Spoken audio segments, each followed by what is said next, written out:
Distinguished Dean Hyam, distinguished professors, dear colleagues, it is particular honor and opportunity to have this discussion with you today, and I'm extremely thankful to European Centre for the responsibility to protect for organizing it.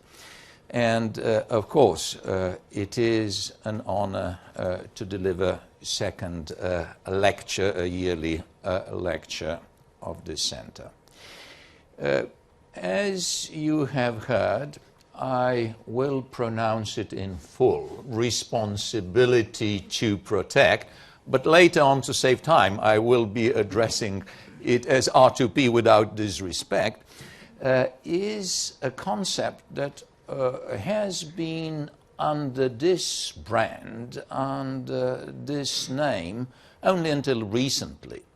But the ideas behind are very old ones. And I am positive that at least Hugo Grotius, a famous lawyer, philosopher, historian, already in 17th century has been systematically thinking about obligation to intervene in sovereign states when some victims required such an intervention.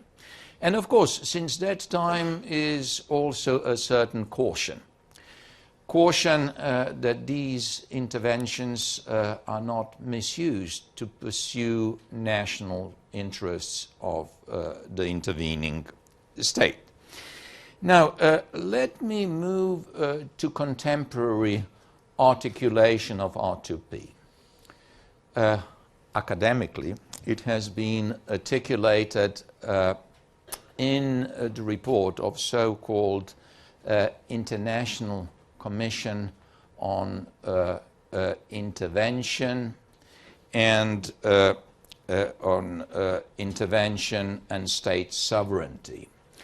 And that report was initiated by Secretary General Kofi Annan at a time when traumas of Srebrenica, traumas of Rwanda were still fresh. It was an attempt to stop such tragedies from happening again. So it was a commission internationally composed that prepared a report that was very comprehensive, analyzing the issue of intervention. And one of their proposals was to rephrase the whole thing, not to call it as an intervention, as an intrusion of other member states into affairs of a sovereign state against its will, but to rephrase it in responsibility to protect, focusing on responsibility of other states to protect potential victims. Now, it was controversial from the beginning. I can share with you an anecdote. In 2001, when that report has been finalized, Kofi Annan wanted to present it to member states in the United Nations in New York. He wanted action. That was not easy because President of General Assembly did not want to be present and did not want to be associated with these ideas. Furthermore, he didn't want to give Secretary General of the United Nations a room on UN premises for the report to be introduced. So Kofi Annan had to look for creative solutions. He needed two things. He needed a space to present the report, and he needed also somebody who would be there on behalf of member states. So he found a space at a hotel, at Millennium Plaza Hotel across the street from the United Nations. And he found first Vice President of Economic and Social Council to be representing member states, and together with Kofi Annan, and we co-chairs of International Commission, Gareth Evans and Mohammed Shahnoon, to present that report. At the time, I was that vice president. So since that time until 2005, when responsibility to protect have been formalized by the United Nations system, there was a lot of hectic activity going on, explaining, convincing, and there was a huge success. In 2005, there was a world conference, an event that attracted highest number of heads of states and government ever in the history of humankind. And in the outcome document of the World Conference, there were Articles 138 and 139 that, in fact, codified the concept of responsibility to protect as we know it now. I won't take much of your time because I know that under influence of co-directors, you are hearing about responsibility to protect early on. So I'll say just in a nutshell, for somebody who might have not already be familiar with the concept, what are its core elements? First, it is that there is a sovereign responsibility of each and every member state to protect populations on its territory. However, if member state is not able to do it by itself, it is responsibility of other member states to help that population is protected. How can such a help be extended to states under stress? Through sharing knowledge, but as well as financial support for states to close atrocity prevention gaps. And third and last element of responsibility to protect, if a state manifestly fails to protect populations on its territory, or itself targets population on its territory, then there is an obligation of other member states to act collectively through the Security Council and to protect population. And there is a wide range of measures at disposal when doing that. And therefore, we are often saying that responsibility to protect is a narrow but deep concept. It is narrow because it's reduced only to the following crimes. It's reduced to genocide, it's reduced to war crimes, ethnic cleansing, and crimes against humanity. Genocide, crimes against humanity, and war crimes are crimes under international law. And ethnic cleansing is only possible to be conducted in practice by involving in one of those three or a combination of the mentioned crimes. So it's narrow. It's reduced, concept is reduced only to the mentioned crimes. However, it's deep because it does enable member states to use a whole range of measures, from assistance to member states up to the use of force when it cannot be absolutely avoided to protect populations at risk. So let me also emphasize that the heart of the concept is prevention. Because it is important that member state tries to prevent population. If it cannot prevent it, then it's other member states that are assisting in prevention. However, even when states collectively take action, their aim is prevention of incoming and continued atrocity crimes. Now, this is end of introduction. I would invite you now to a joint adventure to try to examine what were the effect of responsibility to protect so far, since 2005 until now.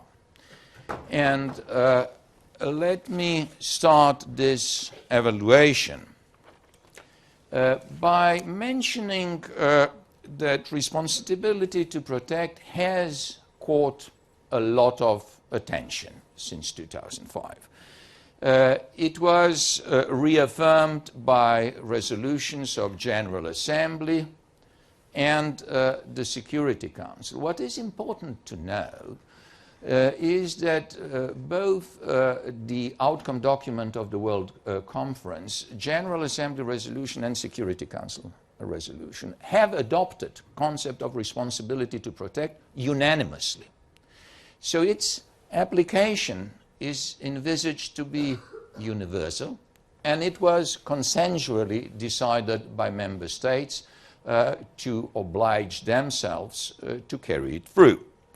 Secondly, there was a whole chain of resolutions of Security Council, General Assembly and Human Rights Council having references on responsibility to protect, over 50 Security Council resolutions, over 20 Human Rights Council resolutions were referring to responsibility to protect. Since 2009, Secretary General was regularly producing a yearly report on responsibility to protect on various themes. And following the report, there was informal interactive dialogue of member states discussing that theme. And during that process, since 2009, the concept was further refined, and the support for the concept has been, at least through expressed commitments, continuously growing. Also, as a sign of support for responsibility to protect, some member states have established their national mechanisms for atrocity prevention.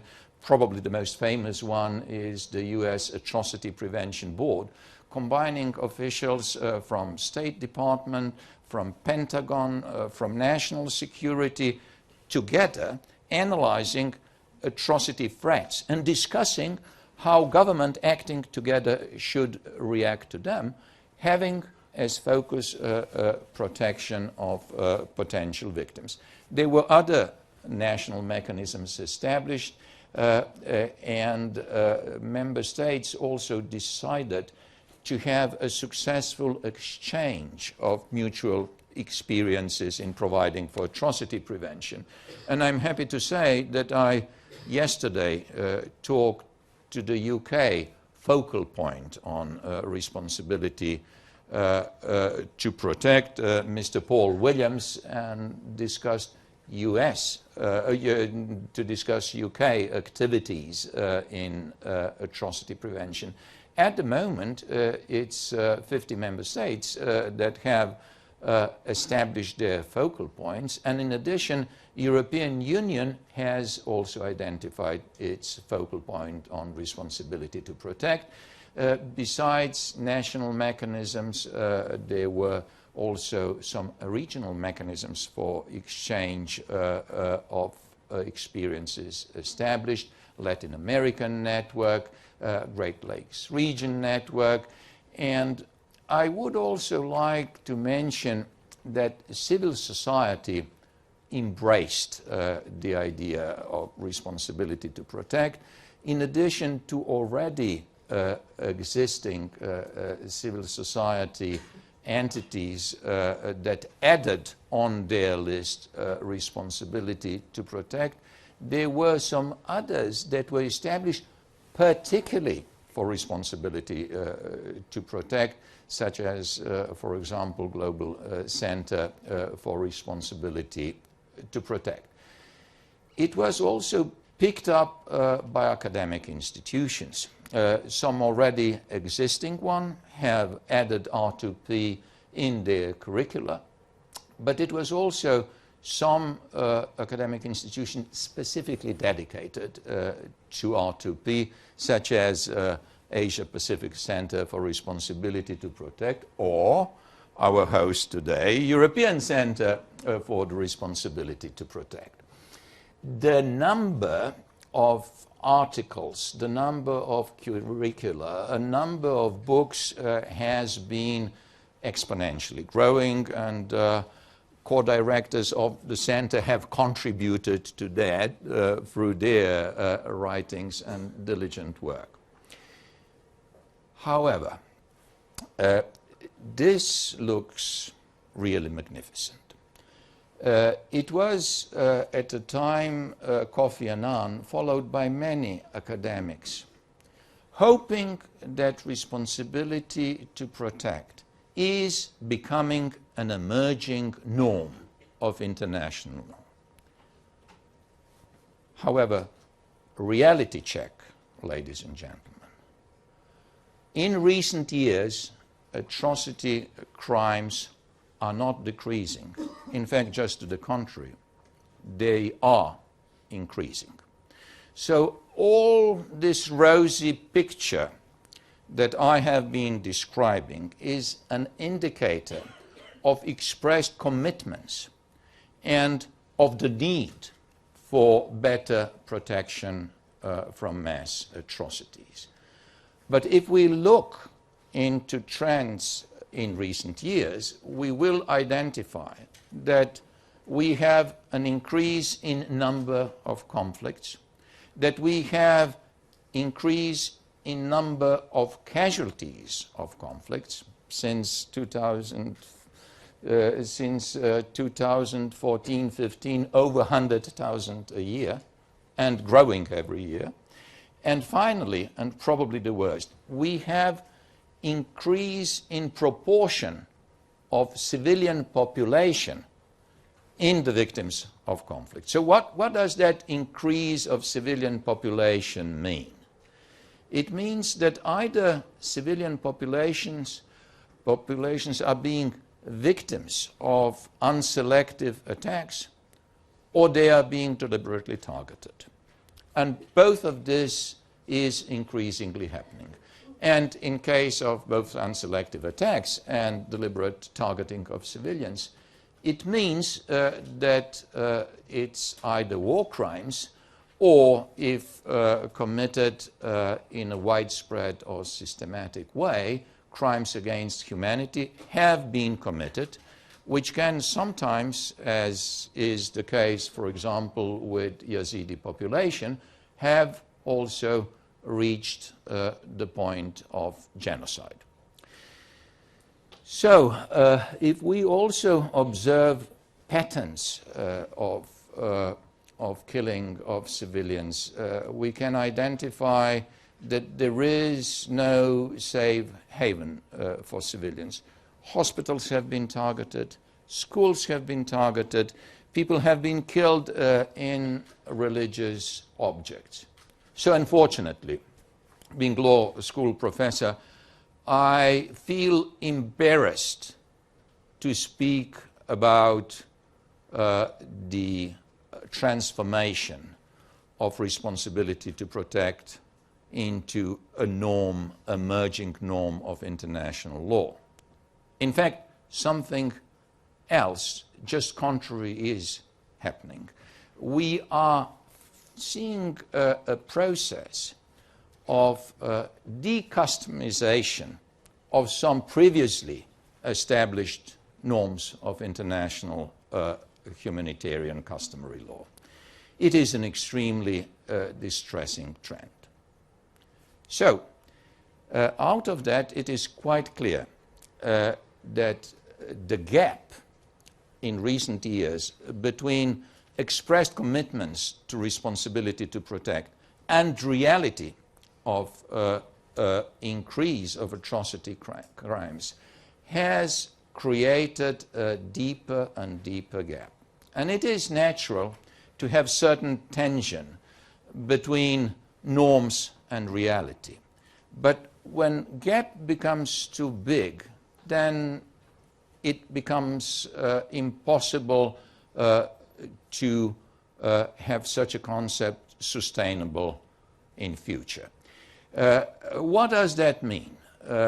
In my view, that means if we shall have continued increase in atrocity crimes, it means that responsibility to protect as a concept will lose its credibility and it will lose its relevance.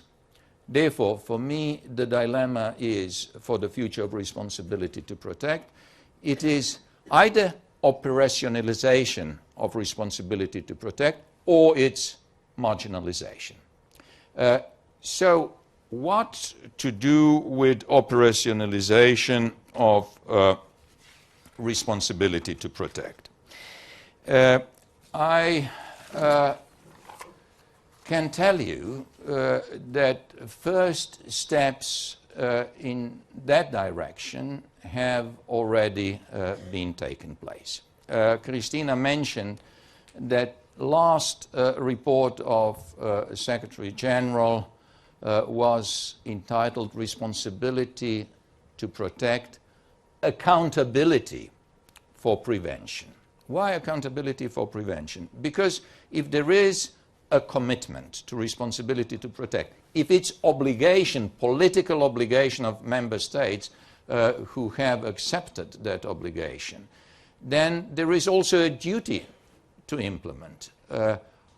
Obviously, there was not in recent years sufficient political will to carry out obligations. And the whole idea how to incite implementation was that we should activate some mechanisms of accountability. Accountability to prevent atrocity crimes. Now, I would like to mention some ideas on how to achieve that, that were contained in the report of Secretary General. First one is to try to activate some already existing accountability mechanisms on a global level, on the level of the United Nations. So one proposal of the report was to put responsibility to protect formally on the agenda of General Assembly. I told you that responsibility to protect from 2009 on has been informally debated by the General Assembly. Informal debate means that there is no track record of such a debate and that its leverage is not as high as of formal debate.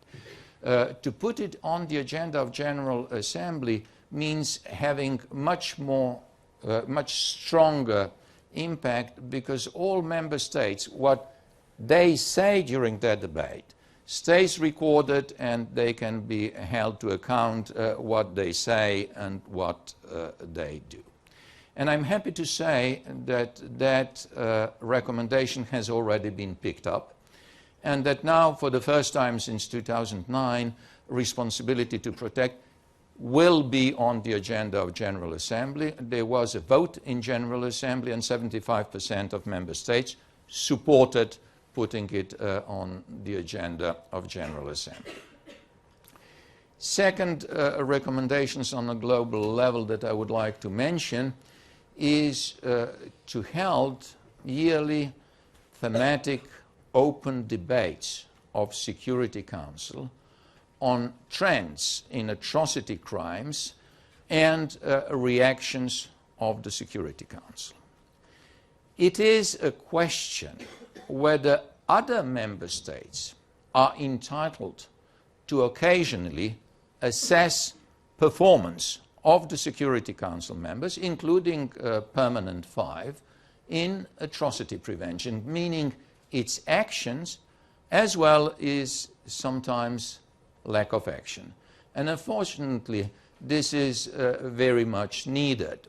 if we would be assessing situation at the moment, the extent to which decision-making in the Security Council has been blocked has not been seen since the end of the Cold War. In fact, if we observe trends, the stellar moments started after the end of Cold War, somewhere in the beginning of 90s, where we had a process, interlinked process of strengthening of democratic processes. There was also expansion of human rights. There was a strengthening of international criminal justice, and there was more success in atrocity prevention. More and more successful multidimensional peacekeeping operations have been launched. But somewhere in the second part of first decade of the 21st century, things started to change. And what we are facing now is shrinking of democratic space. We are seeing a decline in respect of human rights, interlinked as a process also with the increase of atrocity crimes. So we said that success of the concept has to be measured by its results in practice. Can we attribute this increase of atrocity crimes to responsibility to protect? Can some other concept be more efficient in prevention of atrocity crimes? I don't think so. I think that this negative trend can be attributed to processes that cannot be attributed to responsibility to protect. I think they can be attributed to lack of success or lack of attempt to better manage globalization processes, to globalization negatives and lack of success to mitigate them. For example, we have some very positive processes in developing countries. The new generations in developing countries have never been as well as educated as they are now. Their access to information because of information revolution has never been better. That has raised their aspirations. And of course, they want better life, they want it now, they want more democracy, they want more human rights, and it exercises pressures on their governments, which have two options. One is to reform, and the other option is to increase oppression. Unfortunately, quite often, they are choosing the second option, which then triggers refugees, it triggers migration flows.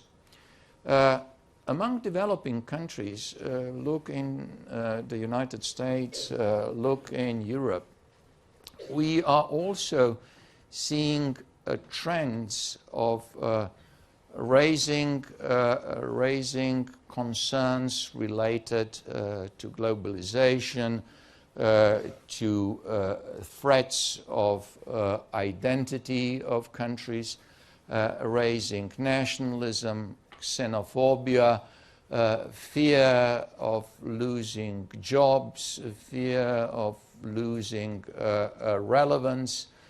And these processes, of course, in developed countries are combined. So, is this negative spiral something that is unavoidable? I don't think so. I think that we can already see some signs of light on horizon. Although we have seen a process of weakening of multilateralism, we have seen a process of United Nations losing its relevance.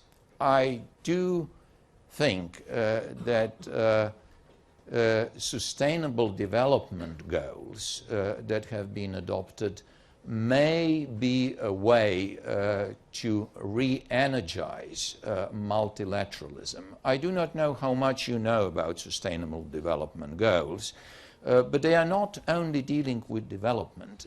They are again emphasizing that peace and security, development and human rights are very much interlinked, and that only acting together we can positively influence future development.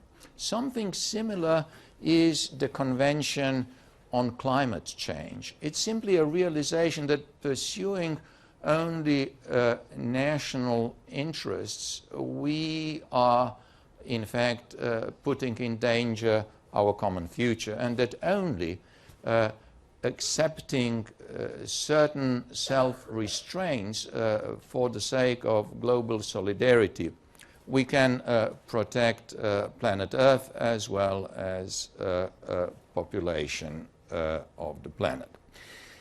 So, in this respect, what is perspective of responsibility to protect? I believe that it has been clear that responsibility to protect cannot be blamed for the increase of atrocity crimes.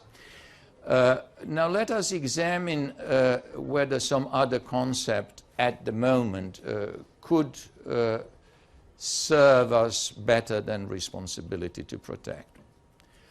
At the moment, I firmly believe that we could not have universal acceptance, consensual acceptance of something nearly as good as concept of responsibility to protect. And therefore, I think that concept of responsibility to protect should be something worthwhile fighting for. It balances very well sovereignty of states as well as the need to intervene sometimes into affairs of states, duly respecting its sovereignty whenever this is possible, and when it's not possible, then it is done in a very cautious manner with the aim that sovereignty has a potential to protect population on its territory is restored. Finally, let me move towards conclusion. I don't think that the wheel of history can be turned back. Globalization is here to stay. All the attempts to go back into some earlier times, such as, for example, Salafism, which is projecting a picture of Islam from hundred years ago, or trends in Europe or in United States to focus only on their narrow national interests, can work for the independent world and the trend where we are going. So I firmly believe that the future will be operationalization of responsibility to protect. It will require alliances, alliances of member states. It will require support of academia. It will require to break resistances based on interests of national elites, mobilization of public opinion and of global media. And of course, important role will have academia, research, and institutions that you are nurturing here at Leeds University, including European Centre for the Responsibility to Protect. So thank you very much for caring not only about knowledge and academic flourishing of your students, but for their future. Thank you.